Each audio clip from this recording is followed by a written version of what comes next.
আজ আমি তোমাদের সঙ্গে একটা কথা শেয়ার করব। আমরা যখন ছোটোবেলায় ওই 7-8-এর দিকে পড়ি, তখন একসঙ্গে 4-5 জন বন্ধু মিলে মাঠে আসতাম।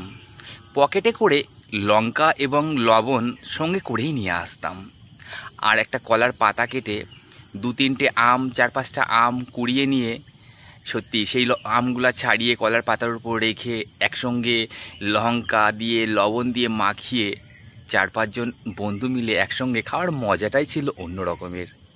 জানি না বন্ধু, তোমরা এই জিনিসগুলো করেছো কি না? যদি তোমরা করে থাকো অবশ্যই কমেন্ট করে জানিও। তো আমরা ছোটোবেলায় সত্যিই করতাম এবং খুব আনন্দ করতাম। সত্যি সেই দিনগুলো খুবই মিস করি। এখন আর হয়ে ওঠে না, সেই জিনিসগুলা আর হয় না, আর সারা জীবনেও সেই দিনগুলো আর ফিরে পাবো না। একসঙ্গে খেলাধুলো, এই দেখো আজকেও আমি মাঠে এসেছি, বাগানে এসেছি, কিন্তু সেই বন্ধুগুলো আর কিন্তু নেই। এক একজন এক এক জায়গায় চলে গিয়েছে, যে যার কর্মব্যস্ততার মধ্যে আছে। তো এটাই আজ বলতে চাইছি তোমাদেরকে। হ্যালো ফ্রেন্ডস, কেমন আছো? আশা করি তোমরা ভালোই আছো, আর আমিও ভালো আছি। আজ আমি এখন চলে এসেছি মাঠে।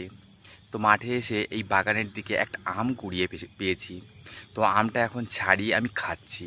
তো এই দেখো এই আমটা, তো এই ডাসা ডাসা আম সত্যি খেতে খুব টেস্টি লাগে, পাকা আমের থেকেও ভালো লাগে আমটা খেতে। তো তাই অ্যাকচুয়ালি এই বছর আম তো মাঠে হয়নি। একটা গাছে, এই বাগানে একটা গাছে একটা ডালেই আমগুলা হয়েছে। তো কাল 2 দিন তো প্রচণ্ড ঝড় হয়েছে, গতকালকে তার আগের দিন তো ঝড় হয়েছে প্রচণ্ড।